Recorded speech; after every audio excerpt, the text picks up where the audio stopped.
over time, they have put so much effort into graphics that they have created some of the most beautiful environments in all of gaming history. And further, for given points in history, they've also been at the forefront of these new forms of graphics. In fact, I remember they created an entirely new engine just for Final Fantasy 13. And it shows, because I believe I would not be surprised if they're not still iterating upon the Crystal engine at this point. Because graphics have always been one of their biggest selling points. And even as the games have gotten worse, the graphics quality has just always been, off the chain. Like, we can't argue that. But they released Spirits Within because they had fumbled the bag with some recent releases at that point. And actually, no, I take that back. They released Final Fantasy Spirits Within as sort of an experiment. It was a bad experiment.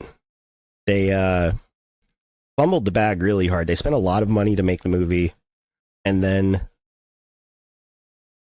it just dropped off. They didn't get the returns that they were looking for.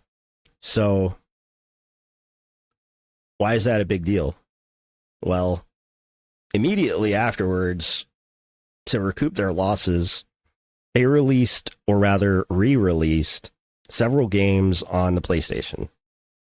They re-released Final Fantasy VI. They released Chrono Trigger. They re-released Final Fantasy IV. And then they did something unexpected.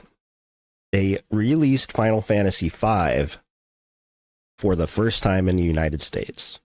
Final Fantasy V is one of those titles that for the longest time was unavailable to Western audiences, similar to Final Fantasy 2 and 3. The original 2 and 3, not like how 4 was released as 2 and 6 was released as 3.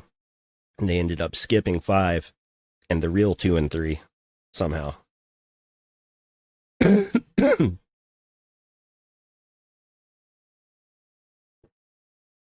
actually think they did release the real 2, and then they skipped 3. So I think they skipped 3 and 5, because 3 later saw its debut in the US in the form of Final Fantasy 3DS.